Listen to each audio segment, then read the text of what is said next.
মুস্তাফিজ আইপিএলে একজন পরীক্ষিত পারফর্মার।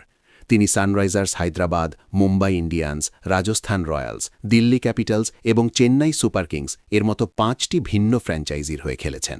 তার স্লোয়ার এবং কাটার ডেলিভারিগুলো ডেথ ওভারে ব্যাটসম্যানদের জন্য একটি রহস্য তৈরি করে।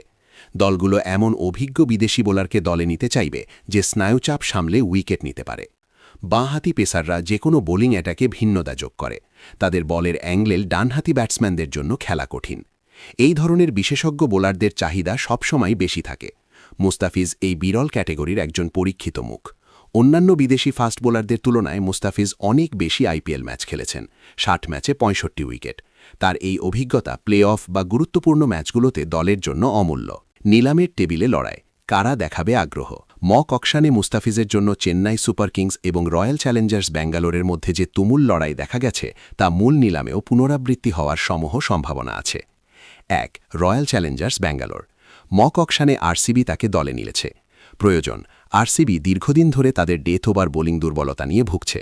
মুস্তাফিজের মতো একজন নিয়ন্ত্রিত বোলার তাদের সেই সমস্যার বড় সমাধান দিতে পারে।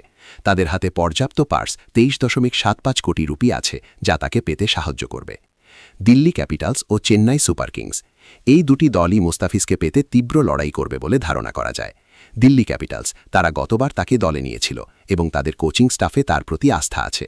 চেন্নাই সুপার কিংস, সিএসকের কোচ স্টিফেন ফ্লেমিং এবং মুস্তাফিজের মধ্যে দারুণ বোঝাপড়া আছে। মক অকশনেও তারা শেষ মুহূর্ত পর্যন্ত লড়াই করেছে। সিএসকে সবসময় অভিজ্ঞতাকে অগ্রাধিকার দেয়। সানরাইজার্স হায়দ্রাবাদ ও কলকাতা নাইট রাইডার্স, এই দলগুলো তাকে ব্যাকআপ বিকল্প হিসেবে দেখতে পারে।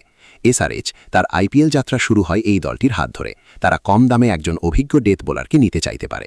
কেকেআর, হাতে পর্যাপ্ত টাকা নিয়ে তারা যদি মিচেল স্টার্ক বা হ্যাজেলউডের মতো বড় কোনো নাম মিস করে, তবে মুস্তাফিজ হবেন তাদের অন্যতম সেরা বিকল্প। মক অকশনের ৩.৫ কোটি, মূল নিলামের পূর্বাভাস কি? মক অকশনে ৩.৫ কোটি রুপির এই দামটি দেখায় যে ফ্র্যাঞ্চাইজিগুলো একজন বিদেশি ডেথ ওভার স্পেশালিস্ট বাঁহাতি পেসারের জন্য ২ কোটির ভিত্তিমূল্যের চেয়েও বেশি অর্থ খরচ করতে প্রস্তুত। মুস্তাফিজ যদি তার সর্বোচ্চ ফর্মে থাকেন, তবে মূল নিলামে তার দাম ৪ কোটি রুপি ছাড়িয়ে যাওয়া কোনো অস্বাভাবিক ঘটনা হবে না। বিশেষ করে যদি প্রথম সারির ফাস্ট বোলাররা যেমন প্যাট কামিন্স বা মিচেল স্টার্ক দ্রুত বিক্রি হয়ে যান, তবে মুস্তাফিজের মতো পরীক্ষিত বোলারদের চাহিদা আকাশছোঁয়া হবে। এই মক অকশন প্রমাণ করে দিল, কাটার মাস্টার শুধু বাংলাদেশের সম্পদ নন, তিনি আইপিএলের নিলাম টেবিলেও একজন অত্যন্ত মূল্যবান খেলোয়াড়।